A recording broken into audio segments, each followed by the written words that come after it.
Hey guys, and welcome back. Today I actually have a little bit of a different video for you all. I'm going to actually show you how to maintain both of these two machines right here. And I'm going to show you what I personally do to be able to maintain this, especially considering how expensive it is. I want to make sure to preserve this for as long as possible. And hopefully you guys be able to do the same. And hopefully I can show you that today.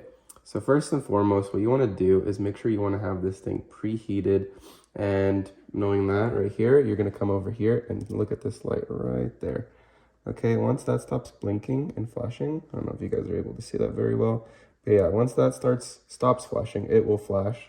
But once that's ready to go, you'll see both of these lights, they'll stay solid, and that's how you know that this machine is usually ready. I don't know if I've explained that before, but that's just a common occurrence of how you're able to know when this thing is up to temperature. All right, and so what we're gonna actually start first to do is we're gonna come over here, we're gonna grab the portafilter, right? And what I like to do personally is I like to take this out. Okay, it's a little bit hard, but there we go. We're able to pop this off right here, and as you guys can see, this is definitely a little bit dirty from just the many times of use. And so what we're going to do is we're going to put this blank shot right here, and we're actually going to grab some cleaning tablets. So we're just going to grab one just to use this right here. So this is usually what I like to use, is I like to just drop it in here just like that, and then we can put this right there and we can lock this in place. Let me get that out of the way. And then once you actually get that secured, just like that. And then what we're going to try to do is we're going to try to do this just a few times, and hopefully we should be able to see this actually be able to clean out through the system. And so what you want to do is you want to just turn this on for about 4 seconds or so, 5 seconds maybe, and then just let it run through a couple of cycles. So we're going to go 1, 2, 3, and 4, and then you want to just spit it out like that. And like I said, we just want to have just a few cycles of that where we're able to actually clean it. So let's just do it again. Okay, and 1, 2, 3, and 4. And keep doing that. So we'll do that just a few more times. And as you guys can hopefully see it, it'll start to turn like a white soapy color, just to know that it's actually cleaning the group head itself, the inside. And so we'll just keep doing that, hopefully, until we start to see some results. Yeah, see, just like that, you can see it. And so I kind of wanted to just show you guys just what a typical descale looks like for this. And this is usually something I like to do every 2 to 3 months just to preserve the machine. And again, honestly, I don't like to do this too much in terms of soap, but you'll definitely be able to see that. I just like to clean that out just a little bit, just like that, just to get all the residue out. I don't feel like you need too much of it, truthfully, but it's just something that I like to do right there. And then right here, you can just clean out the rest of it and see if we can try to clean out what's remaining in the machine from here. Okay, and again, you can kind of see it also just going up to pump pressure also. And then, just trying to get all of that remaining white residue out from the machine. And see if we can hopefully do that just a few more times just to see.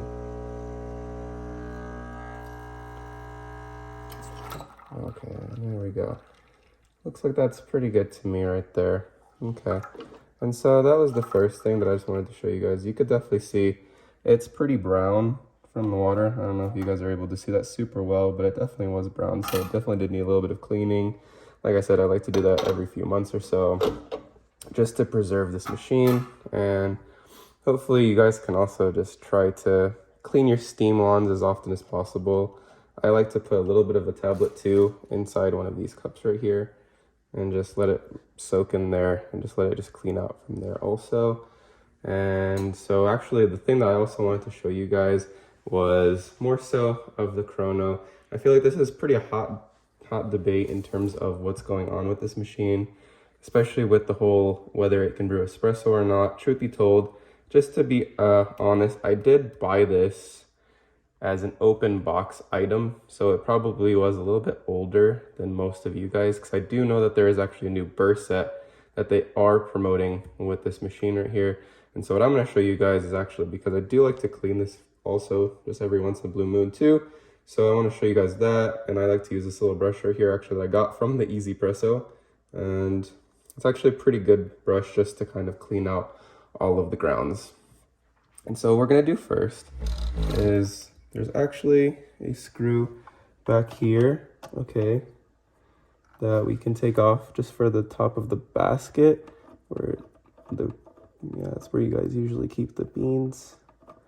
And so we're going to take that out. And just important to note too, by the way, always unplug your devices or your machines when you do work on them.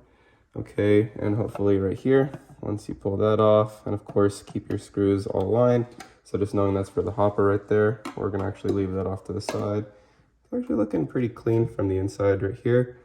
But the next thing that you're going to do actually is just turn this around. And so you see this little Eureka logo right here?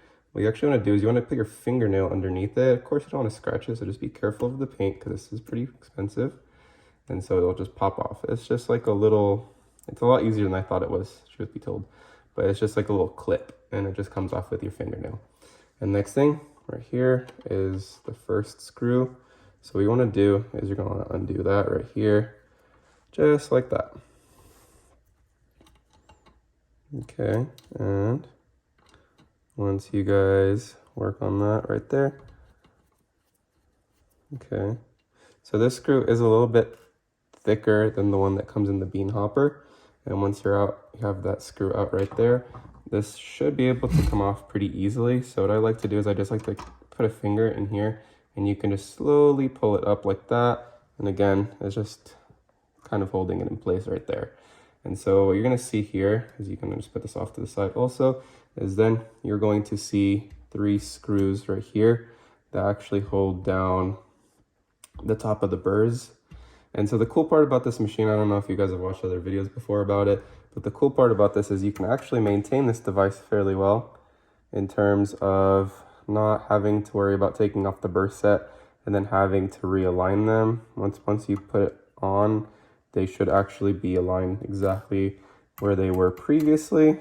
And so again, we're going to keep trying to work on that right there. And just taking off these 3 screws. Again, you want to keep them in the same place just so you're not necessarily losing all of your screws. And again, this is what the inside of the machine looks like right here. It's a fairly heavy duty. Again, this is a pretty heavy machine.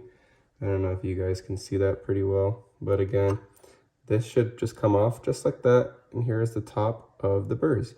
And again, this is something that I want you guys to see right here. This is definitely what the burr set looks like right here. And here's what the other side of the burr set. Again, actually, this one's fairly clean just because I wanted just to see how to take it off beforehand. But just to show you guys what a dirty burr looks like, and should be told, again, I'll probably do this off camera. But what I like to do is I just like to use this brush right here and just very gently, very carefully, just slowly work the grinds out. And then again, there's also 3 screws in here, and that's a little bit more involved taking this one out, where you have to kind of like pick it up from the bottom. And sometimes I just like to just loosen it up. I'll sometimes even just vacuum it out. I don't want to do that on camera. So, but what I like to do is I just like to work it. I can actually show it to you guys because this is actually what I did to this burr. As you can guys hopefully can see right here, it is fairly clean. And again, what I like to do is I like to go with the grinds, with the edges of the burrs, and just wipe away. And of course, just wipe the edges too. And you can even use the soft brush too, just to get all those fine little details out. And then once you're done, you will just align where these 3 screw holes are right here. You align them with the 3 screw holes on here, just like that. And then once you align them, again, you just put the screws back inside, just like that. And you are ready to start putting everything back together again. And so I just kind of wanted to show you guys just primarily what the burrs looks like in here while also cleaning this machine.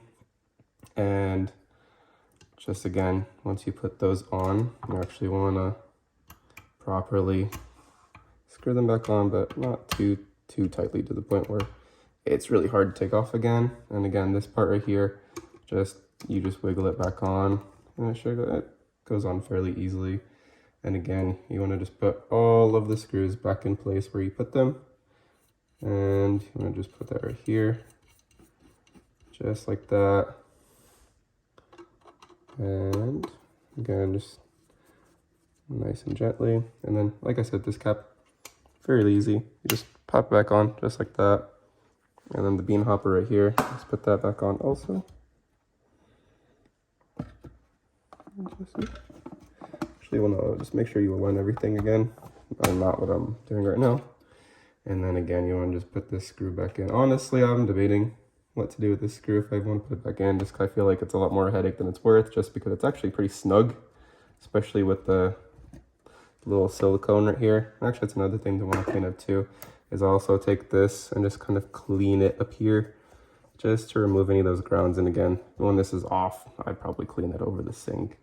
But I just wanted to show you guys again, just a little bit of a setup on how to put this together, just to maintain your grinder and maintain your espresso machine. And also to, what I like to do on the side is actually, let me grab this bowl right here.